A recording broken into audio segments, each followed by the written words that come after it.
What's going on, y'all? Machiavelli Mills TV. We got to talk about the latest episode of Tariq. Y'all know I call Power Book 2 Ghost Tariq.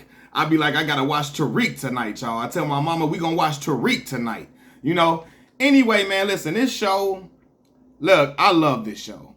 Never ending drama, never ending shit that's gonna leave you at the edge of your seat for the next episode. Y'all, I promise y'all, when I first saw the episode, when I was watching it, because I'm trying to see what's going to happen next. Okay, Diana pregnant. Is she going to tell Tariq finally? How is this all going to unfold? Monet just basically found out that the kids were behind her, getting set up to get hit. She ain't put all the pieces together yet. So let's just see how this plays out. It's a lot that happened, but really the last 5 to 10 minutes of the episode really picked up. I'm going to say this, man, boy. Pinky works brilliant for Tariq. For real, Pinky, every time Tariq needs something to happen, Pinky come through, Pinky figure out a way for Tariq to do whatever the fuck it is he want to do, right? He traded in the whip, and Braden traded in his car for some bread, for some major bread or whatever. Was it for some bread or some coke? No, bread, right? For some money. And they're using the money to try to get a new connect with this dude named Zion, right? Who Davis is now hooked him up with. And Tariq is one hell of a boy. He know how to use his resources to his fullest extent. You know, he gonna come through. He like, Davis, I know you represent a lot of dope dealing dudes. I know you represented some connects and got them out of trouble. Lead me in the direction of one of those individuals so I can make some bread. Davis, you know, right now his license is suspended. His what is, I don't know if it's, I don't know the right legal terms for if you're a lawyer, if you're right now he can't practice law, right? And so he knows Davis is strapped for cash. Davis said, okay, give me 20% of what you get from this dude I'm about to introduce you to. And I'm going to say this, Tariq Davis and Braden make a hell of a team because this is their new Proctor. This is Tommy and Ghost and Proctor all over again. And at first, Davis seemed to be a person who just, hey, I don't want no dealings with you, Tariq. I just want the bread. But now he want the bread still for sure. But I can tell, you know, he got a little soft spot for Reek, and he want to help Reek out because Reek has come through and shown that he's reliable financially for him. And he like, you know, all right, this young dude, he quick on his toes. You know, he know how to get stuff, make stuff shake and make stuff happen. So, well, let's do it, right? They go meet Zion. Zion basically, he kind of trying to strong arm Tariq a little bit, and Tariq like, hey, you know, basically like, look, I know considering who your father is, I would have known you shouldn't have never came over here short like this. I got all my dudes, they come with their money, they know not to come up short. I got all my soldiers working for me, so I don't need you here, right? So Tariq like, damn, he in a bad situation. But that motherfucker Tariq. That Tariq is something else. He figures out a way. Okay, we know this dude Roman, he works under Zion. Let's make it seem like Roman is dealing dope at Stansfield. And let's report this to Noma. We're going to report this to Noma by talking to Effie. Effie has a soft spot for Tariq. She's going to listen to whatever Tariq says. She's going to consider it and take it as genuine. Tariq knows this. So Tariq say, okay, Effie, this dude is packaging, man. This is a weird packaging. This dope is getting sold at Stansfield. You know, maybe y'all should look into this. Effie takes it to Kane and Noma. And Noma like, Kane say, this is a dude named Roman. We can take him out easily, right? So they go and they burn the rest of Roman's supply. The police find out about the dope being burnt, and Michael Ealy and his task force, they go and they apprehend Roman. So Roman is in jail, he out the way, right? Now let's talk about Obi. Obi-Wan Kenobi is gone, y'all. Obi gets locked up the last episode. He gets questioned, he gets pressed. Obi makes the phone call to his brother, you know, because Tariq didn't help his brother come over with the green cards, right? He like, listen, if anybody come by, don't let him in my apartment. Too late. Drew Tejada. You know, remember that when he said that? Tejada. I hate how he said it that time, right? Anyway, Drew Tejada is in there, and he like, listen, what you doing in my house? He like, where are you?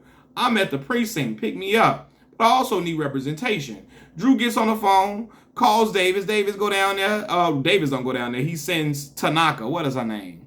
I forgot her name. Something Tanaka. He sends her down there to get, you know, Obi out of the situation, right? Obi he say, look, Obi tell Drew, don't tell nobody this happened. We don't gotta tell Noma that I'm in this situation with the police. Let's keep this between me and you. Obi gets in front of Noma, and Drew like, yeah, I think did Drew reference something about the green cards and his brother and all of that?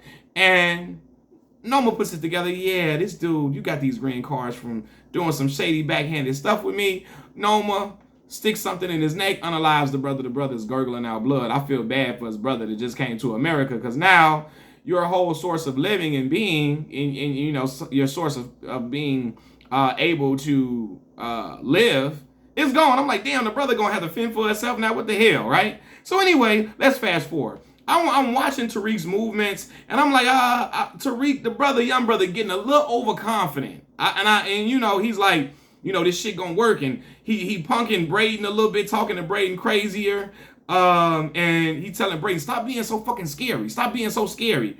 And I'm worried because this is the same way that Ghost was acting when Ghost met his demise, right? Nobody gonna stop me. Ain't nobody gonna stop me. All of that. That's how Ghost kept talking. Nobody's gonna stop me. That's how he was talking the whole season 6 when he got right when he led up to his execution by his own son. That's how he was talking. So I'm wondering, is this gonna be? I hope it's not the downfall of Tariq St. Patrick. That's like my little brother. We can't let Reek go out like this. This would be the equivalent of seeing Franklin Saint be a dope head at the end of what's that show? Snowfall. We can't let that be the case. We can't let that be the situation, right? But throughout the episode, we see a lot of stuff taking place and a lot of stuff going down, right? Particularly now that Tariq has, set up this whole situation where Zion's man has been apprehended and his drug supply has been destroyed. Now we know that Noma and Zion's going to know that somebody from Noma's crew had this done, which will put Zion and Noma in an immediate war with each other, right? And so Tariq is feeling that because he's like, look, all my enemies, everybody that crossed me is going to pay. And this is how it's going to happen. So I like that from Reek, right? But it's something that happens at the very end of this episode that really get me. I'm going to say this too. I seen Braden take a sniff of some coke in this episode, and I hope you don't end up like Uncle Tommy and be a cokehead, a raging cokehead, and you just start unaliving people and start doing crazy stuff. Because Braden, he's savvy and he's known to be responsible. He's known to be a person that can cover for Reek and be there for Reek and in his time of need and desperation. But being on drugs can kind of make you unreliable. Very much, not kind of. It can make you unreliable. He took that sniff of that cocaine too easily when that girl convinced him. And I hope he don't become a little drug addict, a little drug head. I hope he don't become a cokehead. But it looked like that may be the trail we going down. But anyway, at the end of the episode, Pinky recovered some footage from a Ring camera at Kate Egan's house, right? Because Monet say Tariq enlisted, or he sought out, he recruited Pinky to kind of go see about Kate Egan, because Monet say, man, why the hell did Kate Egan, why was she thinking I had something? Why was she trying to get in contact with me or thinking I came in contact with her? What is this whole situation? I forgot how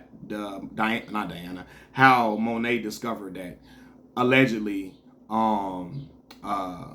Kate got in contact with her. She's like, what the hell, Anyway, so Pinky gets the Ring camera footage from Kate Egan's home. Kate Egan is gone. She's not at the house. She ain't been there in a while. So now we're seeing the storylines cross. Now we're seeing, because we know Kate Egan is in Chicago, Illinois.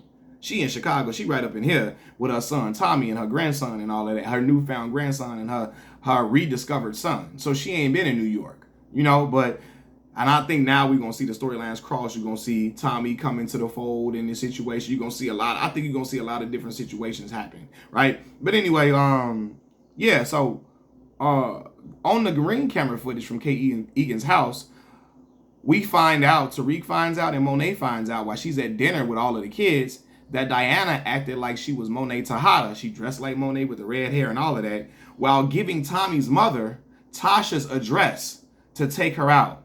You remember Diana went to Kate's house dressed as Monet to give Kate Egan Tariq's mother's location. So Tommy, because this is when Tommy was trying to kill. He was trying to unalive Tasha, right? So now that Tariq knows this, Tariq knows that Diana set up his mom to get killed by Tommy. And now Tariq gonna be like, all right, look, I'm coming for you and Drew. I'm coming for y'all because y'all plotted. Y'all are behind. Now y'all, and also Tariq knows they're the ones behind his mama trying to come and take out Monet. Cause Tasha figures, oh, she asked Tommy, how you get my address? And he say, from Monet Tejada. So that's why Tasha came shooting at Monet. Cause she say, oh, Monet, you gonna give up my address to get me killed? I'ma kill you.